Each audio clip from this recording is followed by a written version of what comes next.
আমরা চলে যাচ্ছি আমাদের প্রথম অতিথির কাছে। আমাদের প্রথম অতিথি অনেক কষ্ট করে অনেক দূর থেকে এসেছেন। আপনারা জানেন যে রেডিও ফুর্তির নেটওয়ার্ক বগুড়াতেও রয়েছে, এবং বগুড়া থেকেই আমাদের আজকের যে প্রথম অতিথি তিনি এসেছেন তার ঘটনা শেয়ার করবেন। আপনি তো আপনার নামটা প্লিজ একটু বলবেন। আমার নাম শোভন। শোভন, আপনি বগুড়ার কোথায় থাকেন? আমি বগুড়া মালতীনগরে থাকি। আচ্ছা, তো আপনি আজকেই রওনা দিয়েছেন বগুড়া থেকে? হ্যাঁ, আজকেই রওনা দিয়েছেন, আজকেই পৌঁছেছেন? রাত 9টায় পৌঁছেছি। রাত 9টায় পৌঁছেছেন। অনেক টায়ার্ড আপনি, তারপরেও আপনি যেহেতু ঘটনা শেয়ার করতে এসেছেন, আপনাকে অনুরোধ করব আপনার ঘটনাটি শেয়ার করার জন্য। হ্যালো লিসেনার্স, আমি শোভন, আমি বগুড়া থেকে আসছি। আজকে আপনাদের সঙ্গে আমি আমার জীবনে কিছু ঘটে যাওয়া ঘটনা একটু শেয়ার করতে চাচ্ছি। আমার জন্মসূত্রে আমরা সবাই বগুড়ার বাসিন্দা, বগুড়াই বড় হয়েছি। জন্মসূত্রে আমরা বগুড়ার বাসিন্দা, বগুড়াই ছোটবেলা থেকে বড় হয়েছি। আমার দাদারা 2 ভাই ছিলেন। তো আমার দাদা যিনি ছিলেন, তো উনি আব্বুর থেকে জানা যে উনি খুব ধার্মিক মানুষ ছিলেন। আর উনি বিভিন্ন রকম কাজ করতেন, যে রাত বিরাতে তিনি দেখা যেত কোথাও লোক মারা গেছে, তাকে কবর খুঁড়তে হবে বা তাকে ধোয়াতে হবে, এই ধরনের কাজগুলো তিনি করতেন। তো তিনি দাদির মুখে শুনেছিলাম তিনি নাকি জিন বাইট কিছু নিয়েও তিনি নাকি কাজ করতেন আর কি। তো আমার দাদা 71 সালে যুদ্ধে মারা যান। তো যুদ্ধে মারা যাওয়ার পর আব্বুরা 3 ভাই ছিলেন। তো 3 ভাইয়ের মাঝে আমাদের যে বগুড়ার জায়গাটা ছিল সেটা ভাগ হয়ে যায়।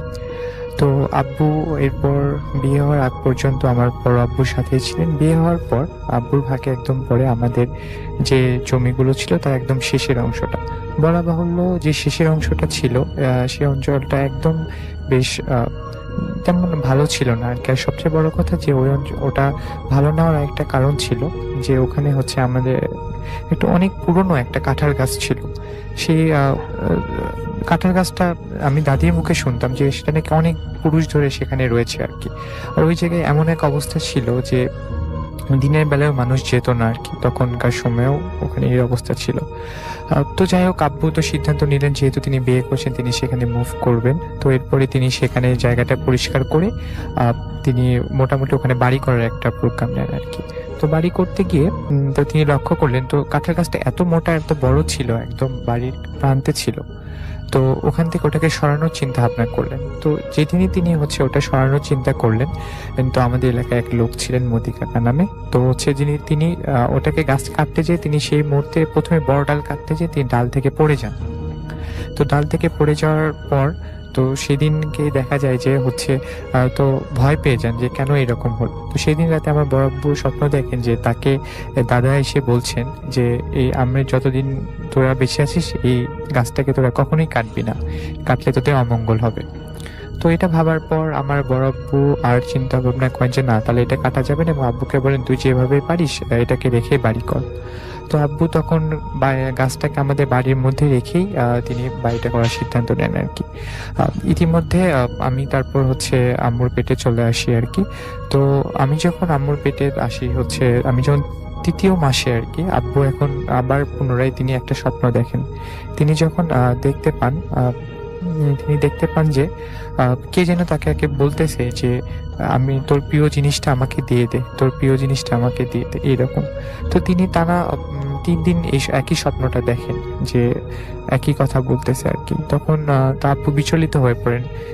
আব্বু বিচলিত হওয়ার পর আব্বু নিজেও ধার্মিক মানুষ ছিলেন। তো তিনি আমাদের এলাকায় বড় একজন হুজুর আছেন আব্দুল মান্নান, তো তার কাছে শরণাপন্ন হন আর কি। তো শরণাপন্ন হওয়ার পর তো হুজুর সাহেব বলেন যে আসলে এটা একটা বদজিন ডিস্টার্ব করছে, সে আসলে আমাকে মেরে ফেলতে চায় আর কি, সে আমাকে চায়। তো একটা কাজ করতে হবে যে আম্মুকে যাতে তার কাছে নিয়ে যাওয়া হয়, তিনি একটা তাবিজ দিয়ে দিবেন আর কিছু কাজ করবেন আর কি, যাতে আমার কোনো ক্ষতি না হয় আর কি। তো যেই কথা সেই কাজ। তো আব্বু তারপর আম্মুকে নিয়ে যাওয়ার পর তার কাছ থেকে তাবিজ এবং অন্য কিছু কাজ করে আনে, এবং সাথে সাথে আম্মুকে বলে দেওয়া হয় যে তিনি যাতে একা কোথাও না যান বা ওই বিশেষ করে গাছের কাছে যেন কখনো এরকম না যাওয়া হয়, এরকম কথা তাকে বলে দেওয়া হয়। তো যথারীতি 96 বছরের শুরুর দিকে এক বুধবারে হচ্ছে আমি জন্মগ্রহণ করি আর কি। তো জন্মগ্রহণ করার পরেও আমার যে অবস্থা ছিল সেই অবস্থাটা মোটেও ভালো ছিল না। জন্মগ্রহণ করার পর আমি খুব ছোট ছিলাম, আমার দেখতে এরকম খুব কুচকুচে কালো হয়েছিলাম, গায়ে ছিল অনেক বড় বড় রোম, আমার গায়ে একদম বানরের মতো দেখতে হয়েছিলাম। তো আমাকে নাকি দেখার জন্য দূর দূরান্ত থেকেও মানুষ আসতো যে একটা এরকম ছেলে হয়েছে, তো এটা কেন এরকম হয়েছে, এরকম ব্যাপার ছিল আর কি। তো আমার জন্ম হওয়ার পর তো এর 2 দিন পর আব্বু আবার পুনরায় স্বপ্ন দেখেন। তিনি দেখেন যে ওই কে আবার জানি তাকে কে বলছে যে হচ্ছে ওকে নিয়ে যেতে পারলাম না ঠিক আছে, কিন্তু ওর জীবনে একটা বড় ক্ষতি করে গেলাম। তো দেখে আব্বু তখন বুঝতে পারি না যে কি ক্ষতি ছিল আর কি। তো এরপরে হঠাৎ করে আমার জন্মের 3 মাস পর যেটা আবিষ্কার হয় আর কি, আমি আমার বাম চোখে দেখতে পারি না, আমি বাম চোখে অন্ধ। তো হয়তো এটাই হবে আর কি, যে এরকম ছিল আর কি। তো আব্বু তো বেশ ভয় পেয়ে যান আর কি, যে কেন এরকম বারবার ঘটছে। এরকম তিনি ভয় পেয়ে, আব্বুর ভাষ্য ছিল এরকম যে তিনি আমাকে অনেক এভাবে দেখে শুনে রাখতেন যাতে আমার কোনো ক্ষতি না হয়। কিন্তু আমার উপর যে এই ঘটনাগুলো, এই ঘটনার প্রভাব কাটতোই না। মানে যে কোনো কারণে আমি অসুস্থ হয়ে পড়তাম, যে কোনো কারণে আমি সুস্থ থাকতাম না, এখানে পড়ে যেতাম, সবসময় দুর্ঘটনার সম্মুখীন হতাম, ইলেকট্রিক শক খেতাম, এরকম অনেক ঘটনা আমার সাথে ঘটতেই থাকে আর কি। তো ঘটতে ঘটতে দেখা গেল তো 6 বছর পর্যন্ত আমার সাথে এই ঘটনাগুলো ঘটছিল আর কি। তো যখন আব্বু সবচেয়ে বিচলিত ছিলেন আমার অসুখ নিয়ে, আমার কোনো সময় অসুখ ভালো হতো না, সব সময় জ্বর সর্দি কিছু না কিছু লেগেই আছে আর কি। তো যেখানে যত ডাক্তারকে দেশে বা দেশে বাইরে ইন্ডিয়াতেও যাওয়া হয়েছিল, তারপরেও সেটার কোনো সমাধান হচ্ছিল না। তো এরপর আব্বু চিন্তা করলেন যে দাদির সাথে পরামর্শ করলেন। তো দাদি তখন বেঁচে ছিলেন, দাদি বললেন যে ঠিক আছে আবার তাহলে সে আব্দুল মান্নান হুজুরের কাছেই যাওয়া যাক, উনিই বলতে পারবেন। তো এবার তাকে সবকিছু বলার পর মান্নান হুজুর বলেন ঠিক আছে আমার একটু তোর বাড়িতে যাওয়া প্রয়োজন, আমাকে তোর বাড়িতে নিয়েছিলাম, বাড়িতে দেখ। তো তিনি আসেন, তিনি এসে বাড়ির চারপাশে প্রদক্ষিণ করে তিনি বলেন যে আমাকে কোন রুমে রাখা হয়।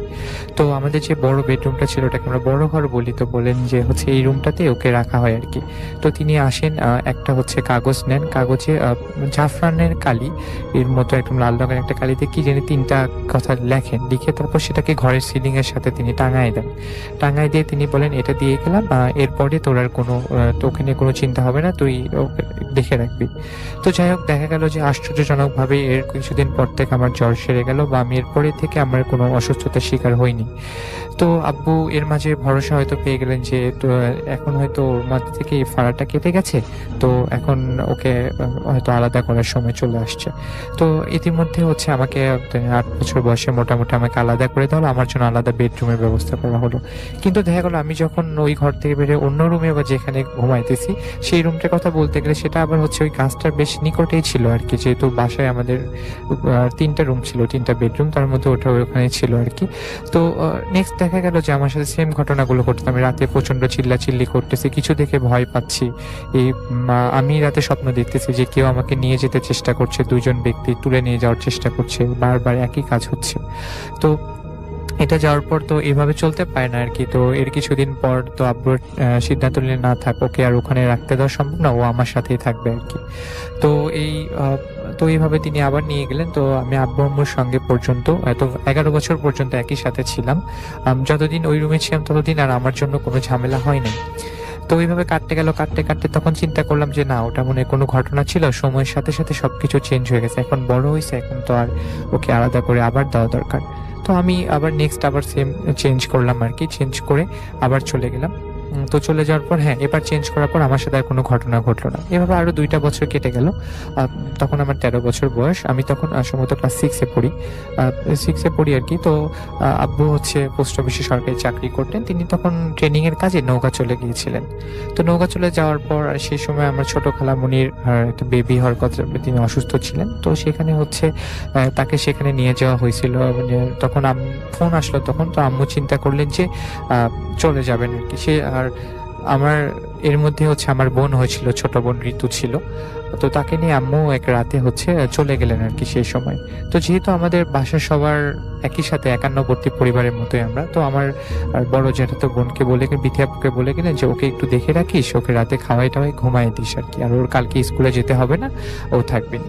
তো তো এই কথা বলে বিথি আপু এসে আমাকে খাওয়াই দাওয়াই তিনি দিয়ে গেলে বলেন, শোভন তাহলে আমি যাই, তুই তাহলে থাক। আমি বললাম আচ্ছা আপু ঠিক আছে যাও।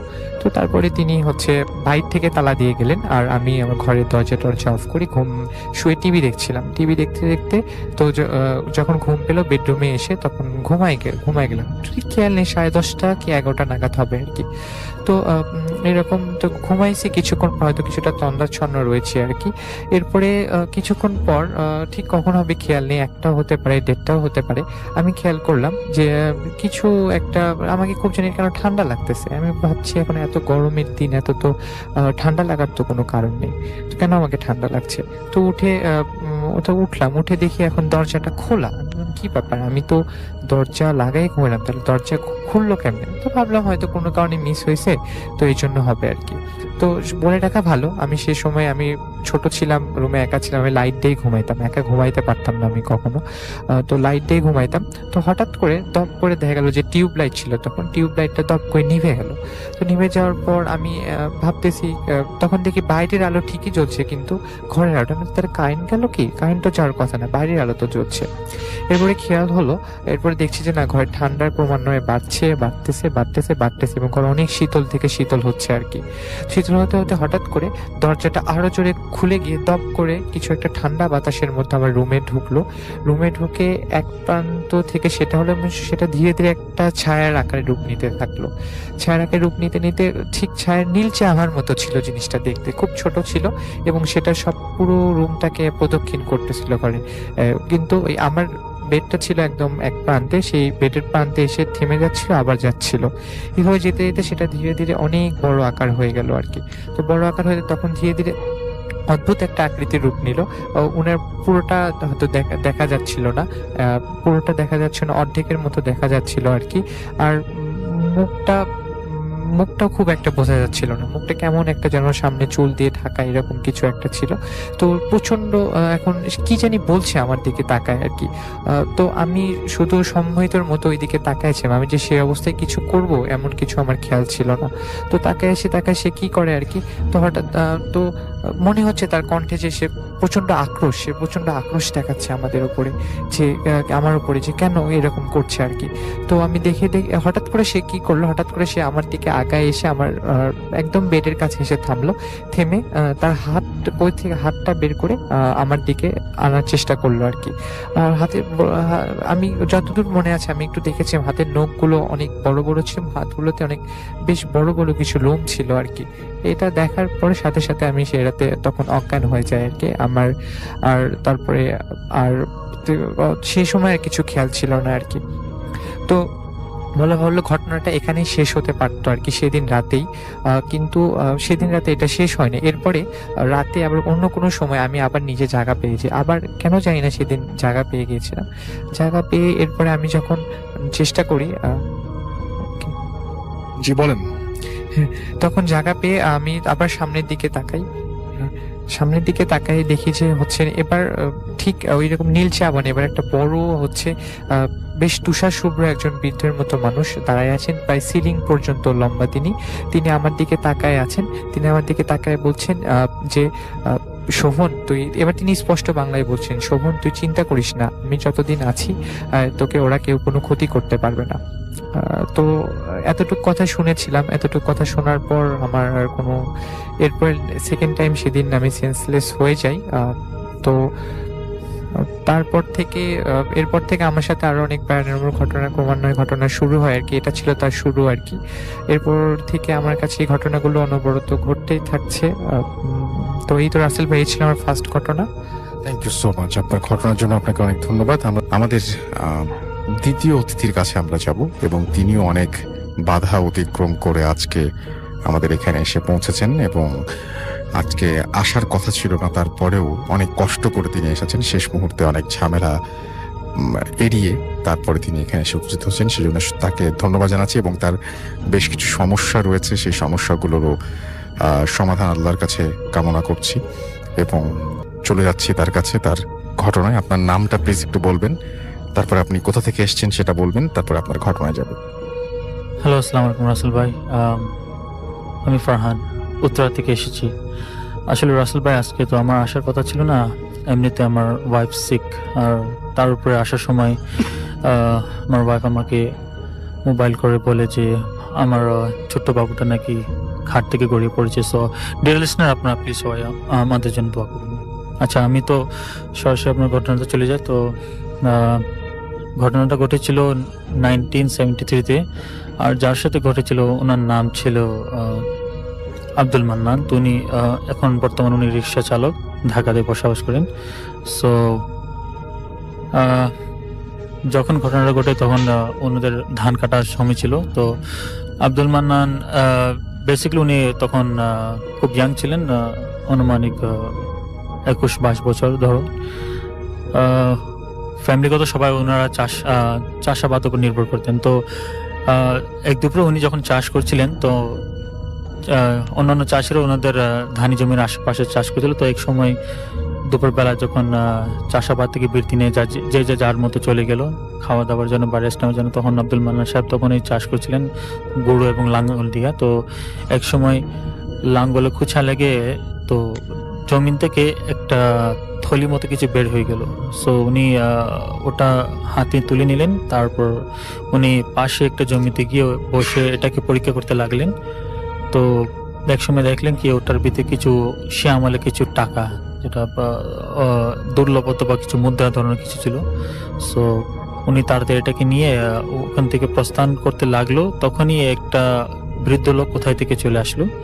তো বৃদ্ধ লোকের পরনে ছিল একটা ধুতি এবং পাঞ্জাবি। তো উনি কর্কশ ভাষায় আব্দুল মান্নানকে জিজ্ঞেস করলো যে তুমি এখানে কি করছো, নিশ্চয় তুমি কিছু পেয়েছো। তো যেটা পেয়েছো তো তুমি কাউকে বলবে না, নাহলে তোমার একটা বড় ধরনের ক্ষতি হবে। এই কথা বলে সে বৃদ্ধ লোক ওখান থেকে চলে গেল। তারপর আব্দুল মান্নান সাহেব তার এই যে ইয়াটা ছিল, যে টাকার থলিটা, এই থলিটা নিয়ে সে চলে গেল তার বাসাতে সে না গিয়ে তার পার্শ্ববর্তী একটা ফ্রেন্ডের বাসা ছিল, তখন তার খুব কাছের ফ্রেন্ড। সো ওখানে গেল, সে তার ওই ফ্রেন্ডকে সে তার থলিটা দিয়ে বলল যে তুমি এটা নিজের কাছে রাখো এবং কাউকে কিছু বলবে না, আমি সময় মতো তোমার কাছ থেকে এটা নিয়ে নিব। তো তার ওই বন্ধুটা যখন বাসায় নিয়ে গেল থলিটা, তখন সে ওই থলিটা ওপেন করার পরে সে দেখলো ওখানে অনেক টাকা। তারপরে সে কি করলো, সেটাকে আবার সে কভার আপ করে রেখে দিল তার কাছে সেফে। পরের দিন আব্দুল মান্নানের গায়ে খুব জ্বর উঠে হঠাৎ করে ফ্রম নভের। সো অনেকদিন ধরে সে এই জ্বরটাকে নিয়ে সে অনেক ভোগে, শেষ পর্যন্ত টাইফয়েড হয়েছে তার, এবং সে এক ধরনের কিছু চিনতে পারে না সে, যেটা টাইফয়েডে সাধারণত হয়। তো অনেক চিকিৎসার পরে সে আস্তে আস্তে সুস্থ হয়। সেটা এই প্রায় মাস খানিকের কাছাকাছি সময় হয়ে যায় যখন সে রিকভার করে। সো রিকভার করার পরে সে যখন সুস্থতা ফিল করে, সে স্বাভাবিক জীবনযাপনে ফিরে আসে, তখন সে তারও সেই ফ্রেন্ডের কাছে যায় এবং তাকে বলে যে তোমাকে যে একটা টাকা থলি দিয়েছিলাম সেটা কোথায়। সো তার ফ্রেন্ড বলে অদ্ভুত ব্যাপার, আমি সেটা তোমাকে না বলে খুলে ফেললাম। তো খোলার পরে যখন আমি দেখলাম ওখানে টাকা আছে, তো সেটাকে আমি আবার বেঁধে রেখে দিলাম আমার কাছে, কিন্তু হঠাৎ করে এটা কোথায় যে হারিয়ে গেল, মানে এক ধরনের যেটা বলি অদৃশ্য হয়ে গেল আর কি, কোথাও পাওয়া যাচ্ছে না। তো আব্দুল মান্নান সাহেব এটা নিয়ে সে একটা কনফিউজ ছিল, এটা আসলে কি ঘটনা ঘটে গেল, আদৌ এটা কি আসল ছিল নাকি প্যারানর্মাল কিছু ছিল, সে বুঝতে পারেনি। যা হোক, সে তার দৈনন্দিন জীবনের কাজে আবার সে নিয়োজিত হলো। পরে এক সময় সে তার ব্যস্ততার ভিতরে সে রাত্রে যখন সে ঘুমাতো, তখন সে তার বাড়ির যে কাছারি ঘর ছিল, তখনকার দিনে কাছারি ঘর থাকতো প্রত্যেকটা বাড়িতে। তো কাছারি ঘরতে সে থাকতো, কারণ তার অনেক গোয়াল ছিল, গরু ছিল এবং অনেক প্রপার্টি ছিল। তো সেটাকে সে দেখাশোনার জন্য ওখানে কাছার ঘরে থাকতো। তো কাছার ঘরে থাকার সময় রাত্রেবেলা তার মনে হয়েছিল কেউ যেন তার ঘরের ভিতরে প্রবেশ করে। তো তখন কাছার ঘরে তো দরজা ছিল না, স্লাইডিং টাইপ কিছু বাঁশ দিয়ে তৈরি একটা কিছু পার্টিশন টাইপ ছিল, ওটাকে কেউ রাত্রেবেলা সরিয়ে ভিতরে আসতো। তো সে এটা ফিগার আউট করছিল যে একটা নারী মূর্তির মতো কিছু, একটা মহিলার অবয়বে কিছু আসতো, এবং যখনই সে আসতো একটা স্মেল আসতো তাদের গায়ে থেকে, একটা অদ্ভুত ধরনের স্মেল আসতো। তো সেই নারী মূর্তিটা তার কাছে বসতো এবং তার গায়ে আসতে তার মাথায় হাত বুলাতো, এবং সেই হাত বুলানোর সময় সে এটা ডিসকভার করে ওই হাতটা ছিল খুবই একটা শক্ত এবং স্কেলেটন মতো, বাট একটু আবার লমস। তো সে দোয়াদুর পড়তো, এক সময় দেখা যেত সেটা চলে যেত। তো এরকম প্রায় সময় ঘটতো, প্রায় সময় সে দেখতো ওই নারী মূর্তিটা প্রায় সময় তাকে ভিজিট করতো, এইভাবে একটু আদর করে আবার চলে যেত। তো সে এক সময় একা থাকতে খুব ভয় পাতো, সে কাউকে সাথে নিয়ে ঘুমাইতো। তো এরকম চলছিল ঘটনা। তখন একদিন তাদের এলাকাতে একটা দল আসছিল, সেই দলটা ওরা নাকি হলে খুবই ওই প্যারানর্মাল বা কিছু মানে এগুলা রিকভারি করে, প্লাস ওরা ভাগ্য গণনা করতে এইসব কাজ করতো। তো ওখানে একটা মহিলা ছিল ওই দলের ভিতরে, যে মহিলাটা দাবি করছিল যে তাদেরকে নাকি কিছু পাওয়ার আছে, যেটা সে কাউকে নাকি সম্পদশালী অথবা কাউকে নাকি ওই নিঃস্ব করে ফেলতে পারবে। তো আব্দুল মান্নান সাহেবের বাড়িতে গেল তারা তাদেরকে বলল যে আপনাদের ঘরের মাঝখান বরাবর অনেক সম্পদ আছে, তো এটা যদি আপনারা রিকভার করতে চান তাহলে সেটার জন্য আপনাকে অমুক জায়গাতে নির্জন একটা জায়গা আছে, ওখানে গিয়ে কিছু টাকা রেখে আসতে হবে রাত্রেবেলা একা, পরে আপনারা এখান থেকে গুপ্ত ধনগুলো পাবেন। তো ওনাদের আব্দুল মান্নান বাড়ি থেকে রাতের বেলা এমনই করানো হয় যে রাতের বেলা তারা ওখানে যায়, সে নির্জন স্থানে কিছু টাকা রেখে আসে। বাট পরে দেখা গেল কি টাকা ওখানে ছিল না, আর এখান থেকে কোনো গুপ্তধন বের হলো না, আর যে দল তাদেরকে কনভিন্স করলো এই কথায় কাজ করতে তাদেরকে পাওয়া গেল না। তো আব্দুল মান্নান সাহেবের যে বাড়ির লোকজন ছিল তারা তো পরে বুঝতে পারলো তারা হয়তো কোনো ছিল আর কি, এক ধরনের ভণ্ড ছিল যে তাদেরকে চিট করলো। তো আব্দুল মান্নান এবং তার আত্মীয়ের ভিতরে একজন ছিল যার নাম ছিল মোহাম্মদ আলী, তার কাজিন লাগে, বয়স একটু বড় এবং ডান পিটে ছিল। সে তাকে বললো চলো আমরা দুজন গিয়ে ওদেরকে ধরিয়ে আনি, আমি জানি এরা কোথায় থাকে। তো বেশি দূরে না, আপনার কয়েকটা গ্রাম পার হলে তাদেরই ওখানে তারা লোকেশন, ওই গ্রামে তারা থাকে কয়েকটা গ্রাম পার হলে। তো ওরা দুজন মিলে যায় ওখানে যখন পৌঁছায় তারা, তখন ওই যে মহিলা ছিল ওই মহিলাকে তারা ধরে ফেলে, তাদের বাড়ি থেকে ধরে, এবং তাদেরকে বলে যে আমাদের টাকাটা ফিরিয়ে দাও। তো মহিলা তাকে পরে বলে ঠিক আছে আমি তোমাদের টাকা ফিরিয়ে দেবো, তবে আমার একটা শর্ত আছে, তুমি আমাদের জন্য একটা মাছ ক্রয় করবা, ইলিশ মাছ। তো ওরা বলে আমরা ইলিশ মাছ কোত্থেকে আনবো? তো বললো এই মাঠটা পের হলে, সামনে মাঠ আছে, আর মাঠটা পের হলে তোমরা একটা হাট দেখবা, সে হাট থেকে একটা মাছ ক্রয় করে আমাকে দাও, তাহলে আমি তোমাদের টাকা ফিরিয়ে দেবো। তখন সন্ধ্যা নাগাদ তো তারা বললো ঠিক আছে, যে এত কষ্ট করলাম তাহলে আর একটু কষ্ট করি, মাছটা নিয়ে আসি। তা মোহাম্মদ আলী আব্দুল মান্নান দুজনে একসাথে গেল। যখন তারা মাছটা কিনে ফিরে আসছিল তখন প্রায় সন্ধ্যা নাগাদ, অন্ধকার হয়ে গেছিল। তো তারা যখন মাঠ বরাবর, যখন মাঠের মাঝখান বরাবর তখন যারা যখন আসছিল তখন তাদের হাতে ইলিশ মাছ ছিল, আর আইল বরাবর তারা সুরে হাঁটে যাচ্ছিল। তখন দেখলো কি একটা পাশে একটা ফিগার বসানো ছিল, সেই ফিগারটা ছোটখাটো একটা ফিগার বসে বসে কাঁদছিল গুমু করে। তো মোহাম্মদ আলী আর আব্দুল মান্নান ওখানে দাঁড়িয়ে গেল, তারা চিন্তা করছিল কি এটা কি জিনিস, এখানে বসে আছে কাঁদছে। তো আব্দুল মান্নান একটু ভীতু প্রকৃতির, তো সে সাহস করছিল না, বাট মোহাম্মদ আলী সে একটু ডান পিঠে, যেটা আমি বলছিলাম, সে একটু সাহসী খুব, সে গিয়ে সামনে তাকে গায়ে হাত দিয়ে জিজ্ঞেস করলো তুমি কে, এখানে কেন কাঁদছো? তখন সে মূর্তিটা তার মুখটা উপরে করে তার দিকে তাকালো। তো আব্দুল মান্নান দেখলো কি সেটা ওই মহিলাটা যেটা প্রায় সময় রাত্রে এসে তাকে মানে ডিস্টার্ব করতো। তা আব্দুল মান্নান ওখানে তো একদম মানে থর মানে কাঁপতেছিল, সে কিছু বলতে পারছে না।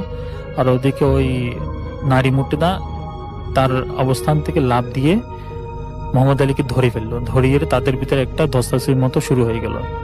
তো মোহাম্মদ আলীর কাছে সবসময় একটা কাঁচি থাকতো, একটা ওই যে ধান কাটা যেটা অস্ত্র হিসেবে ব্যবহার করা হয়, সেটা সে তার নিয়ে ভিতর থেকে বের করে ওই নারী মূর্তিটাকে আঘাত করতে লাগলো। কিন্তু তার কাছে যতবার আঘাত করতে ততবার তেমন মনে হতো কি এই মানে বডি থেকে ভিতরে ভেদ করে সেটা অন্যদিকে বের হয়ে যাচ্ছে। তো এক সময় মোহাম্মদ আলী খুবই ক্লান্ত হয়ে গেছিল, সে হাত পা ছেড়ে দিয়েছিল। তখন ওই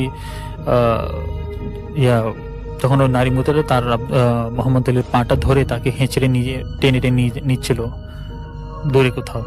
তো আব্দুল মান্নান চিৎকার করা শুরু করলো কে যেন তাদেরকে বাঁচায়, মানে হেল্পের জন্য যেটা বলে আর কি।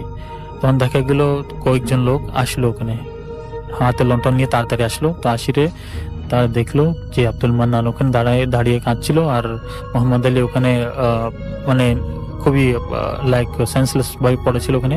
তারা দুজনকে নিয়ে উদ্ধার করে যে বাড়িতে মাছ দেওয়ার কথা ছিল সেই বাড়িতে গিয়ে তাদেরকে ওখানে পৌঁছায় দিল। তো পরের দিন তারা দুজনই ব্যাক করলো ওখানে। তারা দুজন ব্যাক করার পরে বেশ কয়েকদিন ধরে আব্দুল মান্নান আর মোহাম্মদ আলীর সাথে কোনো দেখা সাক্ষাৎ নাই। এই বিষয় নিয়ে তারা দুজনের সাথে কোনো কথা বলতে চাচ্ছিল না। আব্দুল মান্নান এই ঘটনাটা কেউ সাথে শেয়ার করেনি, সে নিজের ভিতরে রাখলো, কারণ বকাবকি খাবার একটা ভয় ছিল বাড়ি থেকে। তো সে আবার তার দৈনন্দিন কাজে আবার সে লেগে গেল, আবার স্বাভাবিকভাবে সে ফিরে আসছিল। তো একদিন এমন হলো কি, সে তাকে কোনোভাবে একাকী সে কাছারি ঘরে থাকতে হয়েছিল আর কি, তখন তার সাথে শেয়ার করার মতো কেউ ছিল না। তখন দেখা গেল মধ্যরাতে সেই নারী, সেই মহিলাটা আবার আসছিল। এবার সে খুব রাগান্বিত ভাবে তার দিকে তাকাচ্ছিল। আসা মাত্র আব্দুল মান্নার গলা টিপে তোলো 2 হাত দিয়ে। আব্দুল মান্নার সাথে তারও ওখানে খুবই একটা দস্তাবেজের মতো হয়েছিল। আব্দুল মান্নান কোনোভাবেই নিঃশ্বাস নিতে পারছিল না। শেষ মুহূর্তে সে নিজেকে ও মহিলার থেকে আলাদা করে চিৎকার দিয়ে বাইরে গিয়ে উঠানে পড়লো আর অজ্ঞান হয়ে গেল। তো বাড়ির লোকজন ওখান থেকে বের হয়ে তাকে অজ্ঞান অবস্থায় বাসার ভিতরে নিয়ে গেল, মাথা পানি ঢাললো। তারপরে পরের দিন হুজুরকে নিয়ে আসলো। হুজুরকে নিয়ে আসার পরে হুজুরে তার সমস্ত ঘটনা শুনলো আব্দুল মান্নার মুখ থেকে। পরে হুজুরে বাড়িটা বেঁধে দিল এবং তাকে একটা তাবিজই দিল।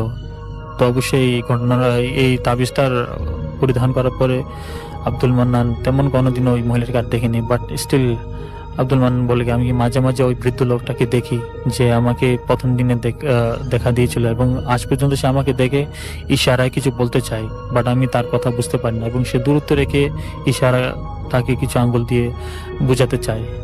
এখন তো তার অনেক বয়স হয়ে গেছে, কিন্তু সে বলে এখন সে মাঝে মধ্যে দেখে। তো রাসেল ভাই, এটা ছিল আমার প্রথম ঘটনা।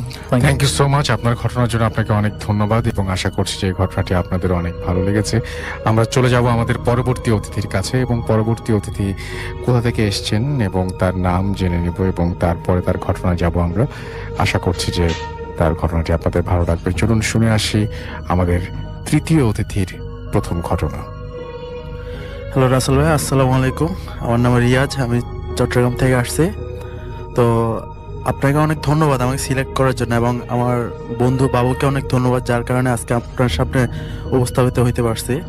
তো যাই হোক, কথা না বাড়িয়ে আমি আমার ঘটনা শুরু করতে যাচ্ছি, যে ঘটনার মাধ্যমে আমার জীবনে এবং আমার পরিবারের জীবনে একটা কাল রাত্রির মতো কাহিনী।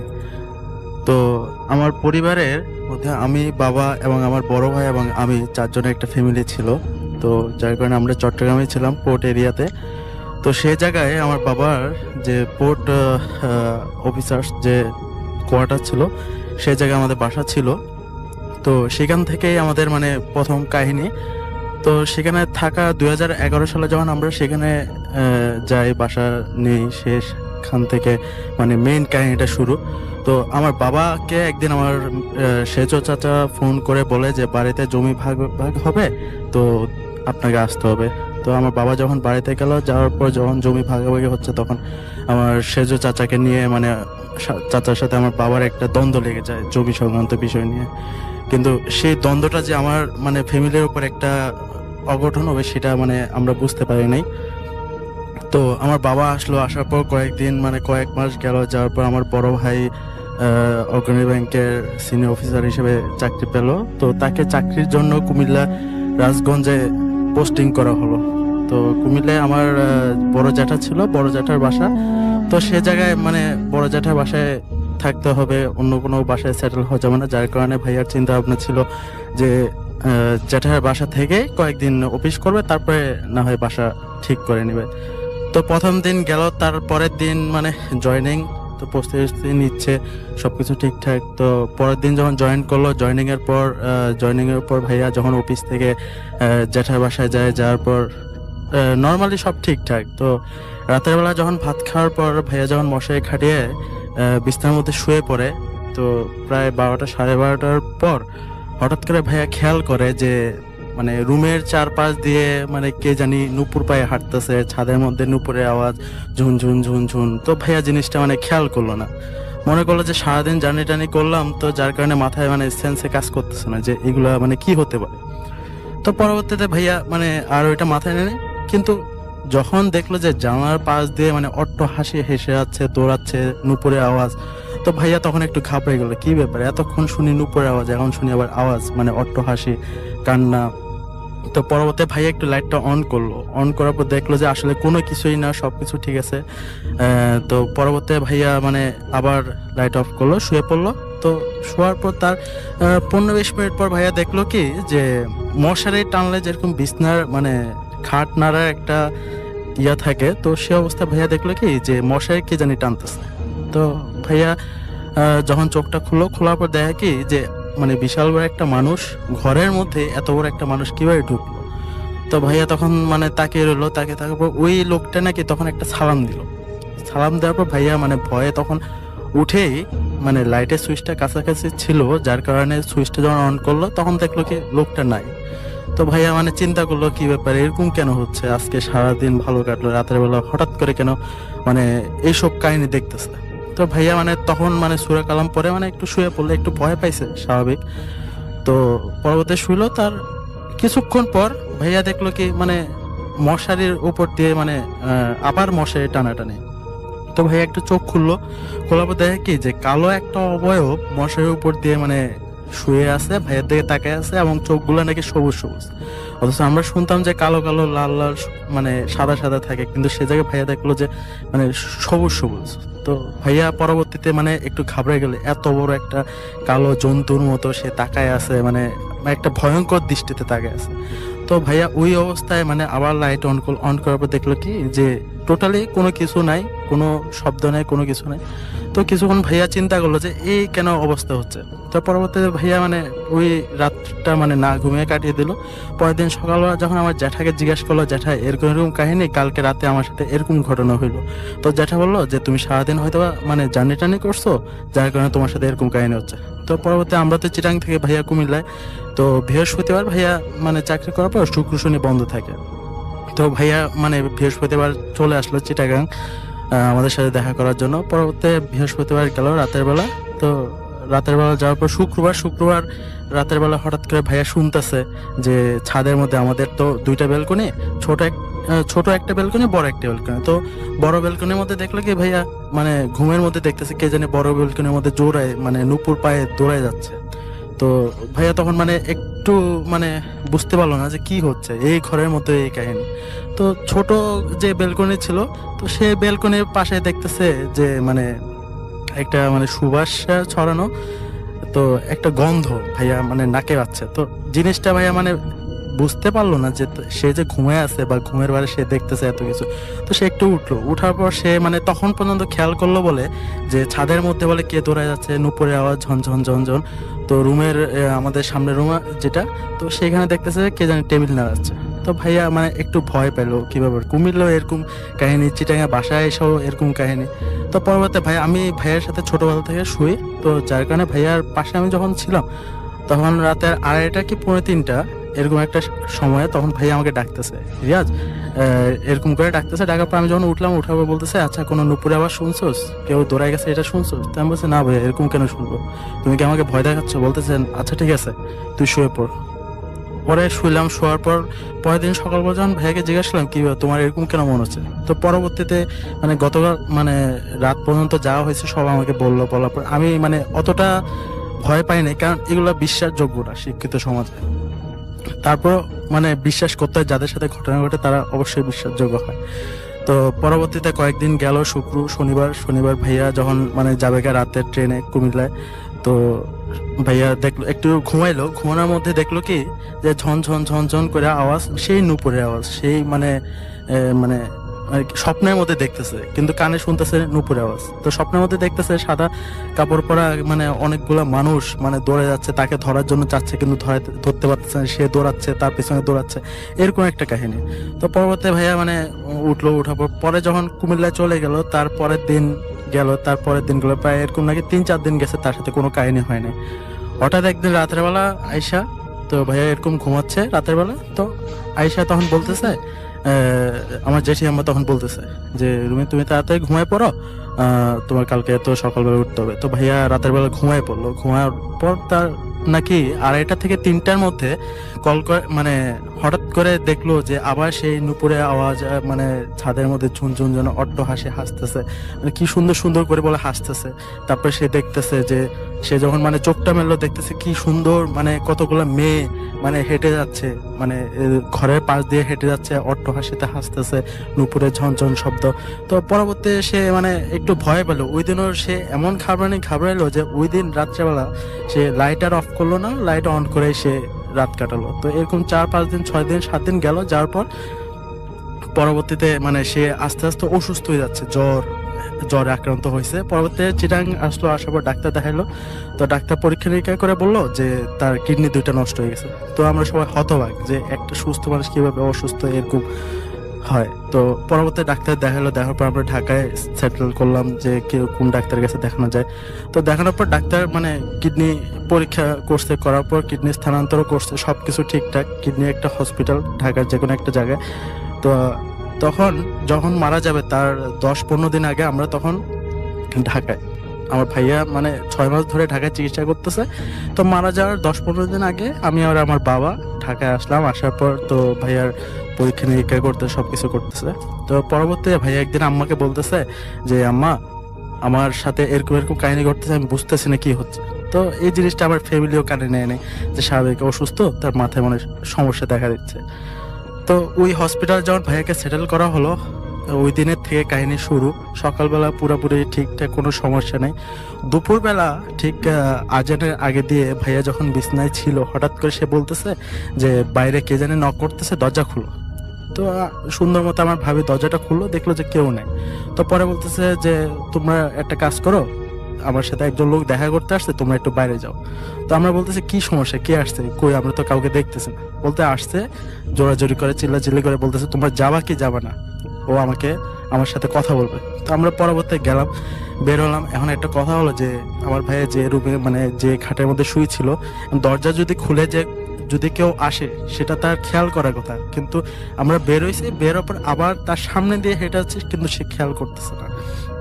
তখন দেখলাম যে সে মানে দেয়ালের উপর দিয়ে সে তাকিয়ে তাকিয়ে কার সাথে জানি কথা বলতেছে, এবং কথাগুলো এইভাবে বলতেছে যে আমি আপনার কি ক্ষতি করছি, আপনি আমার সাথে কেন বারবার দেখা করতে যাচ্ছেন।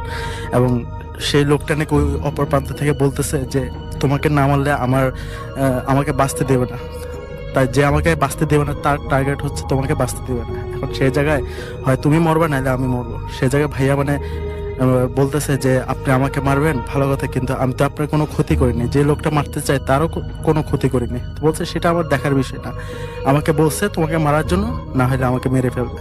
তো ভাইয়া তখন বলতেছে আচ্ছা ঠিক আছে, আপনি আমাকে মেরে ফেলবেন ভালো কথা, কিন্তু আমার ফ্যামিলিকে কারো কোনো ক্ষতি করবেন? বলতে সেটা আমাদেরকে এখনো বলে নাই, কিন্তু যখন বলবে তখন তুমি দেখতে পারবে। বলছে আমি মরে গেলে কিভাবে দেখবো? তো বলতেছে যে সেটা আমাদের সময় না, তোমার সাথে এত কথা বলার মতো টাইম নাই, এখন তুমি বুঝো তুমি কি করবা। তো সে জায়গায় ভাইয়ার সাথে কথা বলো, ভাইয়া দেখলাম কি কিছুক্ষণ পর ভাইয়ার বুকে দিয়ে মানে হাত দিয়ে বলতেছে যে আমাকে মারতেছে, আমাকে মারতেছে, আমাকে বাঁচাও।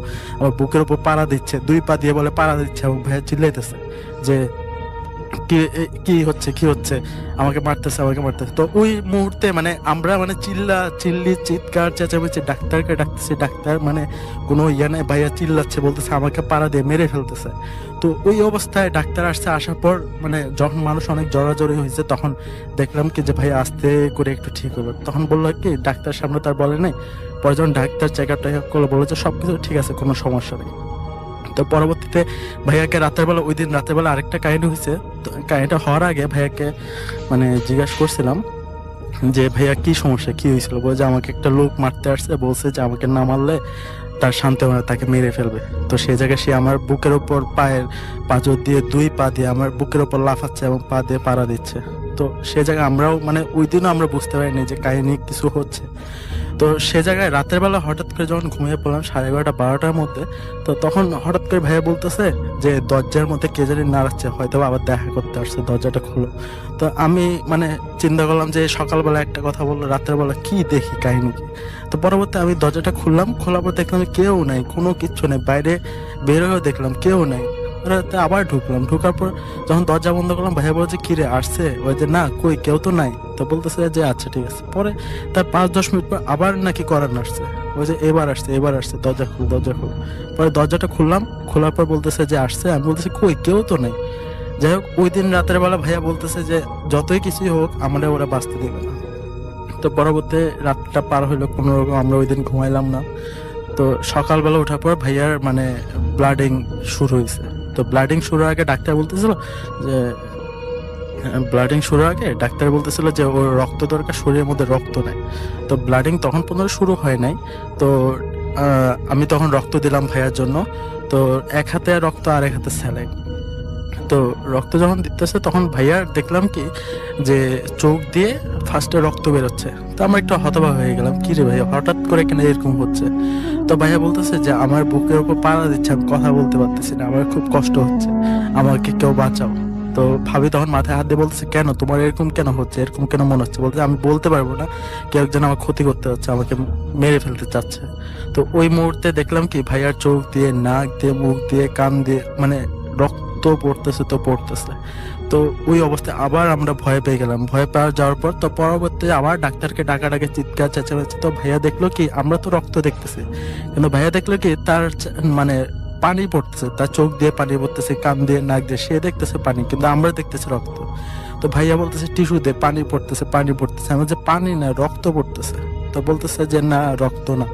তো পরবর্তী ওই অবস্থায় মানে মানুষকে যখন লাথি মারলে যেরকম পড়ে যায়, ঠিক আছে, যেরকম পড়ে যায় সেরকম সে শুয়ে পড়লো।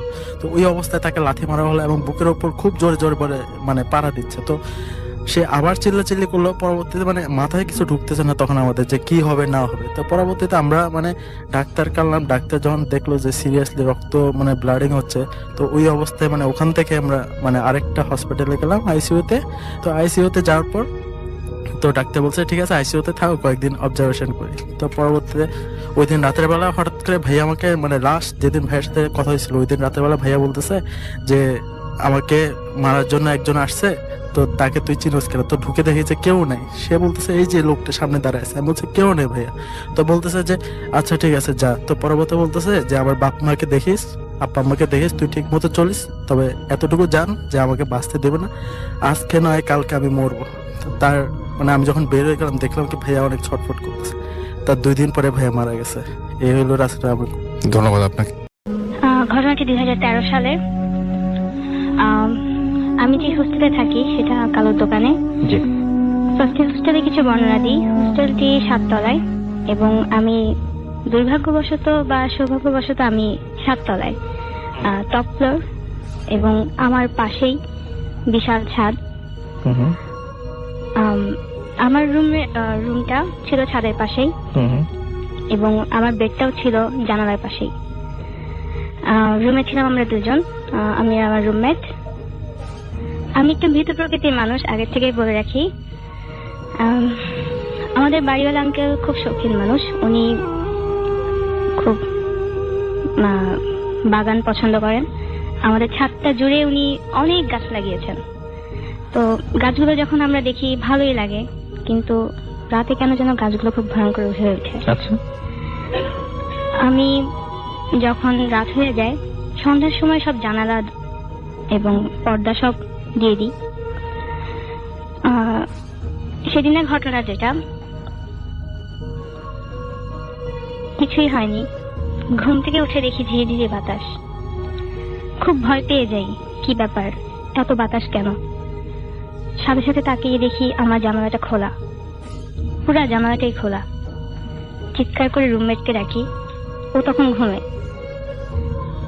একবার মনে হলো যে হয়তোবা ও রাতে উঠে জানালা খুলে দিয়েছে, কিন্তু পরক্ষণে মনে হলো না, ও এটা কখনোই করতে পারে না, কারণ ও জানে আমি ভয় পাই।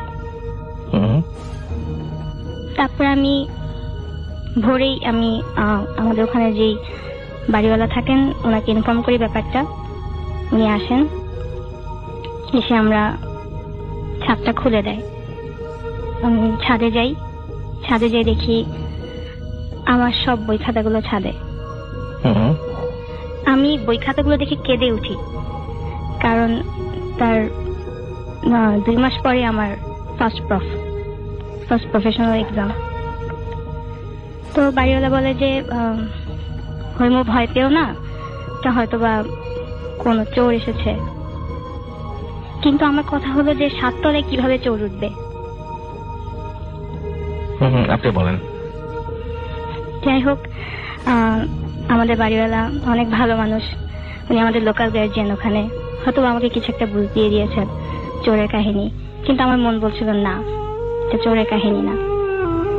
যাই হোক, যথারীতি আবার জানালা সব চেক করে রাতে ঘুমাই। পরের দিন ঠিক একই ঘটনা, জানালা খুলে যায়, জানালা খুলে যায়, পুরোটা জানালা, এবং বাতাস। এবং বাতাসটা খুব স্বাভাবিক বাতাস কি না? মানে আপনি যেভাবে বলছেন তাতে মনে হচ্ছে বাতাসটা খুব স্বাভাবিক না? বাতাসটা আমি এখনো ফিল করি, সত্যি কথা এখনো ফিল করেন? আমি এখনো ফিল করি, কেমন ঝিরি ঝিরি ঠান্ডা বাতাস। আচ্ছা, এটা কি সবসময়, মানে যে কোনো সিজনে? মানে যখন আমি জিনিসটা try to remember, then I feel that. আচ্ছা, ওকে ওকে। ও আচ্ছা, যখনই আপনি মনে করেন তখনই আপনি বাতাসটা বুঝতে পারেন, যে বাতাসটা আপনি মানে ফিল করতে পারেন ওই রাইট সময়। নাও আমি এখন এটা ফিল করছি, যেহেতু এখন আমি feel এখন করছেন। ঘটনাটার ভিতরে চলে গিয়েছি, আমার এখন এটা ফিল হয়। বাতাসটা সত্যি খুব ভয়ানক ছিল। হ্যাঁ, মানে একটা বাতাস আপনি ফিল করতে পারছেন যে এটা ঠিক আপনার কাছে অস্বাভাবিক লাগছে, এবং এটা আপনার ঠান্ডা ঝিরিঝিরি যে বাতাসটা, সেটা আপনার ভালো লাগাচ্ছে, আপনাকে ভয় ধরিয়ে দিচ্ছে, এবং আপনার মনে হচ্ছে এর মধ্যে অশুভ কিছু আছে, রাইট? এবং সেটাও কি এখনো চলছে না বন্ধ হয়েছে? মানে না, এখনো না, স্টিল না। আমি যে হট সিটে বসে আছি, মনে হচ্ছে বাতাসটা এখনো আমাকে ঘিরে আছে। এটা ফিল করতে পারছেন? আমি এটা এখনো ফিল করি।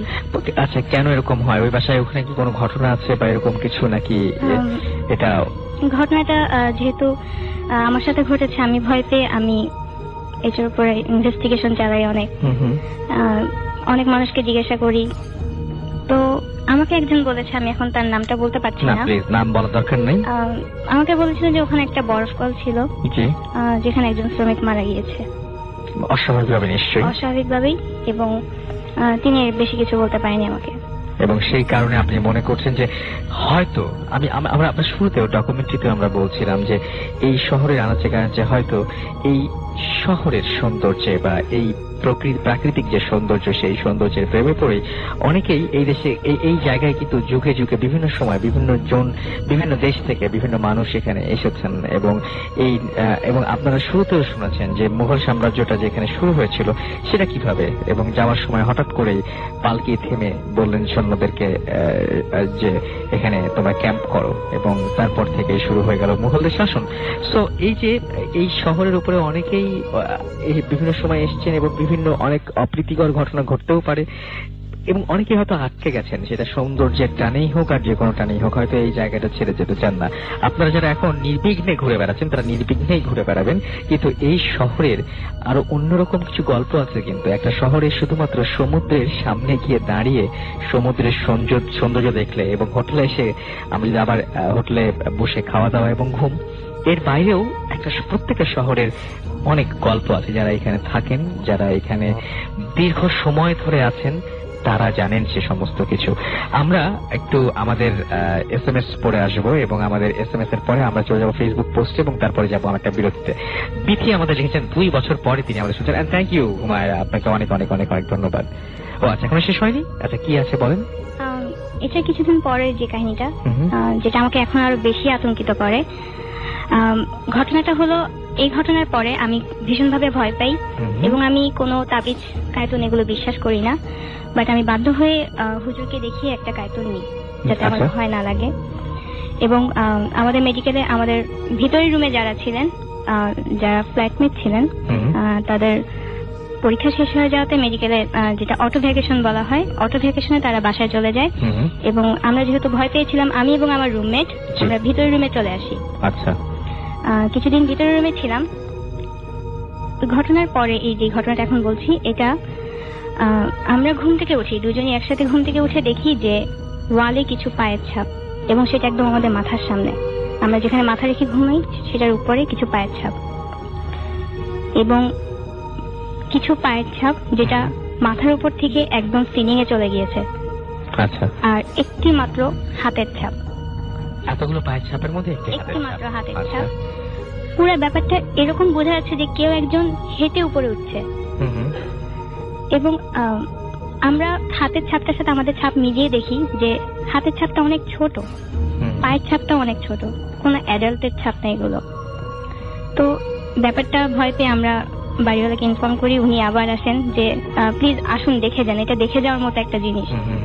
তো উনি আমাদেরকে দেখে আমাদেরকে এটাই বলেছেন যে এটা ভয় পেও না, এটা হয়তো বা তোমরাই দিয়েছো। পাটা তুলেছিলে সেজন্য। কিন্তু আমি জানি যেখানে পায়ের ছাপগুলো আছে ওখানে আমাদের পা যাওয়া সম্ভব না, রাইট, একদমই সম্ভব না। ওকে, সো এই হচ্ছে কাহিনী। আমরা চলে যাব সরাসরি এখন জুয়েলের কাছে। এবং জুয়েল, আপনি কক্সবাজার নিয়ে আমাদের একটা ঘটনা শোনাতে চেয়েছিলেন, আমরা শুনি সেই ঘটনাটি। রাসেল ভাই, আমি আইইউজুয়েল কক্সবাজার থেকে, সাউদার্ন ইউনিভার্সিটি। জি। রাসেল ভাই, আমি যে ঘটনাটা বলতে যাচ্ছি সেটা হচ্ছে ঠিক কক্সবাজারের লাস্টে করে সাতকানিয়ার ওদিকে। আচ্ছা। আমিরাবাদে ঘটনা হচ্ছে আমার খালামণিকে নিয়ে। জি জি। আমি ফার্স্টে তাদের এরিয়াটা সম্পর্কে বলতে চাই। জি। ফার্স্ট এরিয়াটা হচ্ছে তাদের একটু গ্রাম পর্যায়ে, কিন্তু তাদের বাসার পরে যে এলাকা সেটা হচ্ছে শুধু পাহাড়ে। কি আমরা অনেকটা ঘুরেছি পাহাড়গুলা, কিন্তু তারপরে কি আছে সেটা এখনো জানা হয়নি, মানে শুধু পাহাড়ি দেখেছি। তো আমার আর ওখানকার গ্রামের যে বাসাগুলো হয় সেটা হচ্ছে বাসা থেকে কিছু একটু সামান্য দূরে, এই ধরনের আর কি। তো আমার মূল ঘটনাটা হচ্ছে আমার খালামণির পাশের বাসায় মানে একজন মহিলা ছিল, তিনি 3 কি 4 মাসের হয়তো আত্মসত্ত্বা ছিল। আচ্ছা, অন্তঃসত্ত্বা। অন্তঃসত্ত্বা, সরি। তো এর ঘটনাটাও খুব রিসেন্টলি, মানে 2-3 বছরের ভেতরে আর কি। তো হয়তো 3-4 মাস পরে মানে বেবিটা কি কারণে জানি কি হয় সেটা শিওর জানা হয়নি, তো মারা যায়। তখন যে এটা যখন মানে কি ডেলিভারি হয় তখন সেটা আসলে দাফনের কোনো ব্যবস্থা করা হয়নি, তার কাউকে জানায়নি ব্যাপারটা। তো সেটা দাফনটা করা হয় আসলে আপনার মানে বাইরে এক কর্নারে, যেটা হচ্ছে আমার খালামণিদের এরিয়ার খুব পাশে একেবারে, মানে যেটা কিচেন ছিল তার পাশেই। তো আমার খালামণি মানে ঘটনা ঘটে যাওয়ার একটু জানা ছিল না, ঠিক তারপর দিনই আমার খালামণি যখন কিচেনে রান্না করছিল তখন হঠাৎ একটি গোগানের আওয়াজ শুনতে পাই আর কি, যেটা ছিল হয়তো 2টা ষাঁড় যখন লড়াই করে যে একটা গোগানের আওয়াজ বেরোয়, এই ধরনের অনেকটা। আচ্ছা। তখন খালামণি সেটা শুনে অনেকটা মানে একটু বিব্রত হয়ে মানে তবুও চিন্তা করি হয়তো এড়িয়ে যে বিষয়টা হয়তো হতে পারে এরকম কিছু। সে না, তারপর দিন দেখা যায় মানে রাতে মানে একেবারে হয়তো 2টা-3টার দিকে মানে বাইরের চালের উপরে অনেকটা আওয়াজ হচ্ছে, কিসে জানি অনেক কিছুর আওয়াজ হচ্ছে। তখন খালামণি অনেক ঘাবড়ে যায়। তো সেটা কিন্তু কাউকে বলে না, কারণ বাসায় আর অনেক ছোট বাচ্চারা ছিল, ঠিকই কারণে। তো তারপর দিন আমরা যেটা বলে থাকি আসলে নিষেধ অথবা অনেক কিছু শুনে থাকি, অনেক কাহিনী। তো আমার লাইফে শোনা ফার্স্ট আর কি, মানে যেটা সত্যিকারে ঘটে সেটাই। খালামণি শুয়েছিল মানে হয়তো 2টা-3টার দিকে হবে, হঠাৎ করে কে জানি তাকে ডাকলো। তো উনি ওনার বাসা থেকে বের হলেন, ঠিক রুম থেকে বের হলেন, বেড়ে ঠিক মানে ওনার দরজা খুলে বের হলেন, বেড়ে কিচেনের দিকে যাচ্ছেন। হঠাৎ করে কিচেনে এসে কেমন জানি মনে হলো উনি দাঁড়িয়ে গেল। তো উনি বুঝতে পারলেন উনি বাইরে চলে আসছে। তো এটা ভেবে উনি ঠিক বাসায় ঢুকে যাবেন, ঠিক যখন দরজাটা বন্ধ করবেন ঠিক তখনই মানে কি একটা জানি ওনার হাতটা ধরে ফেললো। দরজাতে ভাগ হলো, যদিও খালামণি ওটা দেখেনি আসলে কি জিনিসটা ছিল, বাট তিনি ওখানে অজ্ঞান হয়ে পড়ে যায়। আচ্ছা। তারপরে কিছু জানা ছিল না। পরের দিন সকালে ফজর নামাজের সময় আমার খালা যখন সকালে ঘুম থেকে ওঠে তখন দেখে আমার খালামণি ওখানে পড়ে আছে কিচেনের সামনে। বাট যেটা সবথেকে ভীতিকর ছিল সেটা হচ্ছে আমার খালামণির পুরো শরীরে রক্তাক্ত ছিল, মানে কিসে জানি একটা আঁচড় ছিল, পুরো শরীরে রক্তাক্ত। তো তারপর ওনাকে ওখান থেকে আনা হয়, ডাক্তার দেখানো হয়। ঠিক তখন বলতে পারেন আসলে এটা কি ছিল। এটাই ছিল ঘটনা। অনেক ধন্যবাদ আপনাকে। আমরা চলে যাব আরিফুজ্জামানের কাছে, এবং আরিফুজ্জামানের কাছে আমরা নেক্সট ঘটনাটি শুনবো। এবং আপনার নামটা তো আমরা জানি, আপনি এখানে দীর্ঘদিন ধরে আছেন। আমরা শুনি কক্সবাজার নিয়ে আপনার ঘটনা। আসসালামু আলাইকুম রাসেল ভাই। কক্সবাজারের এটা হচ্ছে কক্সবাজার ঈদগাহের ঘটনা। জি। এটা আমাদের এক এমপিওর সাথে ঘটা ঘটনা। উনি হচ্ছে আমাদের জিসকা ফার্মাসিউটিক্যালস এর একজন মানে মেডিকেল প্রমোশন অফিসার আর কি। উনি একদিন ঘুমিয়ে আছে, তো মাঝরাতে হঠাৎ করে তার প্রকৃতির ডাকে সাড়া দেওয়ার জন্য উঠতেছে আর কি, এমন সময় কি তখন 1:30-2টা হবে আর কি। তো সেই সময় উনি উঠে ওনার দরজার কাছে গেছেন। দরজার কাছে যাওয়ার পরে দরজা খুলে সামনের দিকে তাকিয়ে আছেন। হ্যাঁ, তাকিয়ে থাকার পরে হঠাৎ করে উনি লক্ষ্য করলেন 7-8 ফিট সাদা পাঞ্জাব, মানে ফুলি সাদা ড্রেস আর কি, এরকম একটা মানুষ দাড়িওয়ালা। শুধু তাই না, তার দাঁতগুলো 1.5-2 ফিট লম্বা, এরকম এরকম একজন লোক তার সামনে দাঁড়িয়ে আছে। তো উনি ভাবলেন মাঝরাতে উঠছি, হয়তো বা হ্যালুসিনেশন এই জাতীয় কিছু হবে আর কি। চোখ মুছে আবার ভালোভাবে দেখার চেষ্টা করলেন যে আসলে কি উনি যা দেখতেছেন এটা আসলে কি ঠিক দেখতেছেন কিনা। তো পরে দেখছেন যে না, সবকিছু ঠিক আছে। শুধু তাই না, ওই লোকটার হাতে দড়ি দিয়ে বাঁধা একটা কুকুর ছিল। এটা খুব আজব লেগেছে আমার কাছে। একটা মানুষকে আমি যেটা দেখছি, আপনি ঘটনাটি আমাকে পাঠিয়েছিলেন এবং তখনই আমার অবাক লেগেছে যে আপনারা যে জায়গায় এখন আছেন সেই জায়গাতে হঠাৎ করে যদি ঘুম ভেঙে উঠে বা কোনো সময় হঠাৎ করে চোখ খুলে বা হঠাৎ করে ঘর থেকে বেরোনোর সময় কাউকে দেখেন যার চেহারা বা যার চেহারার বা দাঁত যাই বলি না কেন, সেটা যাই হোক না কেন, যেমনই হোক না কেন, সেটা খুব অস্বাভাবিক রকমের এবং ঠিক স্বাভাবিক নয়, এবং সঙ্গে একটা কুকুর জি, এটা খুব অদ্ভুত ব্যাপার। এটা ফার্স্ট শুনলাম যেরকম যে একটা মানুষ দেখা যায় সঙ্গে একটা কুকুর, একটা দড়ি দিয়ে বাঁধা কুকুর ছিল। দড়ি দিয়ে বাঁধা তো আবার। আচ্ছা, তারপরে কুকুর ছিল। তো উনি প্রথমে হ্যালুসিনেশন মনে করে আবার বারবার দেখতে লাগলো যে বোধহয় কোনো ভুল হচ্ছে, আসলে কোনো ভুল কিছু দেখতেছে। কিন্তু পরবর্তীতে যখন উনি অনুধাবন করতে পারলো যে না, আমি ভুল দেখতেছি না, আমি যেটা দেখতেছি এটাই ঠিক। তো যখন উনি ঠিক দেখলো, এমনকি ওখান থেকে একটা গোঙা নিয়ে ক্যাটাগরির সাউন্ড আসতেছিল আর কি। এমনকি এক পর্যায়ে যখন উনি বাইরে বেরোবে তখন ওনাকে ডাকাই শুরু করছে ওই লোকটা আর কি, যে সাদা আকৃতির যে 7-8 ফিট লম্বা লোকটা, উনি ডাকা শুরু করছে। তো যখন ডাকছে উনি তো এটা স্বাভাবিক যে কেউ ওরকম একটা সময় চিৎকার দিয়ে অজ্ঞান হয়ে গেছে, তখন ওখানে দরজার সামনে পড়ে আছে। তো যখন জ্ঞান ফেরার পরে তো বাড়ির সবাই তাকে মানে জ্ঞান ফেরার পর তো সবাইকে দেখতে পাইছে যে বাড়ির সবাই তার পাশে আছেন। শুধু তাই নয়, এখনো তার সঙ্গে এরকম ঘটনা ঘটে যে স্বপ্নে তাকে তাড়া করে বেড়ায় সব সময় কেউ। আচ্ছা, সেই দিনের ঘটনার পর থেকে এখন পর্যন্ত। আচ্ছা, আর রাসেল ভাই আরেকটা ছোট্ট ঘটনা ছিল। আমি যেখানে বর্তমান আছি আমার পাশে আর কি, আমি 7 তলা, আমি বাড়িটির নাম বলবো না, তবে এলাকাটার নাম বলবো বাহারছড়া, ঠিক আছে। তো পাশেই একটা পরিত্যক্ত জায়গা আছে, ওইখানে এখনো কোনো বিল্ডিং ওঠে।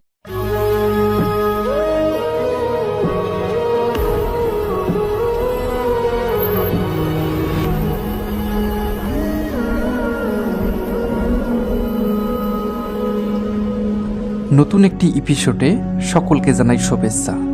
আশা করি সকলেই ভালো আছেন এবং ভালোর তলায় আছেন। আপনারা ভালোবাসেন বলে প্রতিনিয়ত আমরা এই ইউটিউব চ্যানেলটিতে ফিরে আসি। আশা করি পাশেই থাকবেন।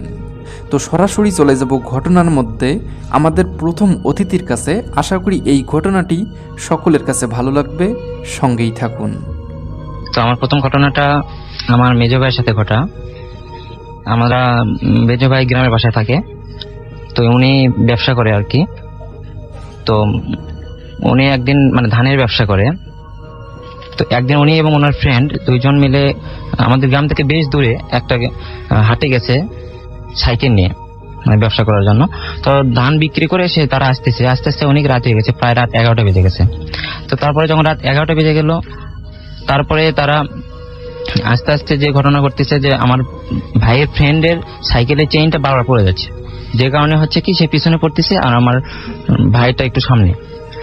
তো ভাই মাঝে মাঝে পিছনে তাকাচ্ছে আর বলতেছে কি বল তুই তাড়াতাড়ি আয়। তো বলতেছে আমার সাইকেলের চেইন পড়ে যাচ্ছে, আমি আসতেছি।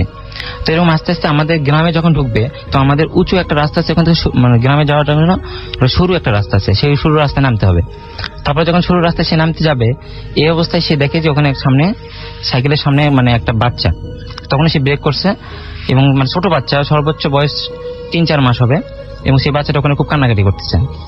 তো এটা দেখে তো আমার ভাই খুব ভয় পেয়ে গেল, কি ব্যাপার এখানে এত রাতে এখানে বাচ্চা আসলো, রাত 11টা মানে এখানে কেউ আসার সম্ভাবনা নেই, আর ওই এলাকায় কখনো ওই সময় লোক থাকবে না, এই স্বাভাবিক।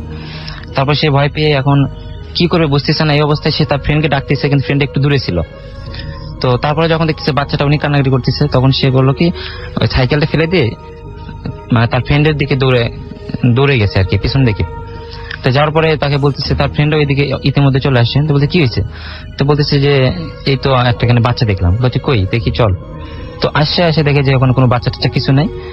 তো তারা তো তারপরে খুব ভয় পাইছে। তারপরে ওখান থেকে বাসায় আসার পর আমাদের ঘটনা বলছে। আমি তখন ছিলাম ক্লাস 5-এ, ঘটনা আমার স্পষ্ট মনে আছে আর কি। তো বাসায় বলার পরে বাবা একটু হুজুর টাইপের ছিল, সে দোয়া দৌড় করে বলছে আচ্ছা ঠিক আছে ঘুমা। তো ভাই বিবাহিত যেহেতু, তো ভাবি আর ভাই ঘুমাইছে আর কি। রাত সর্বোচ্চ 2টা কি 3টা হবে। এই সময় হঠাৎ করে ভাবির চিৎকারে আমাদের ঘুমিয়ে গেছে সবার, মানে খুব জোরে চিল্লায় উঠছে। তো তখন আমরা সবাই ভয় পেয়ে গেছি, কি ব্যাপার। তো মানে ভাইদের রুমে আসলাম, এসে যেটা দেখলাম যে ভাই এবং ভাবি দুইজন ভয়ে কাঁপতেছে, প্রচন্ড সে ভয়ে কাঁপতেছে, থামানো যাচ্ছে না, প্রচন্ড সে ভয়ে কাঁপতেছে, থামানো যাচ্ছে না, এরকম খুব ঠকঠক করে কাঁপতেছে। আমরা তখন খুব ভয় পেয়ে গেছি। আমি তখন ছিলাম আর কি। আমার বাবা তখন তাদেরকে একটু দোয়াদত করে সাব্যস্ত মানে ঠান্ডা করে বলতেছে কি হয়েছে, সমস্যা কি বল। তারপরে ভাই যেটা বললো আর কি, যে সে রাতে তার কাছে মনে হচ্ছে যে স্বপ্নে দেখতেছে এরকম, যে একটা মেয়ে, একটা মহিলা অনেক সুন্দর এবং সাদা কাপড় পরে তাকে এসে ডাকতেছে এবং বলতেছে যে তুই চল আমার সাথে চল, তুই আমার বাচ্চাটাকে ফেলে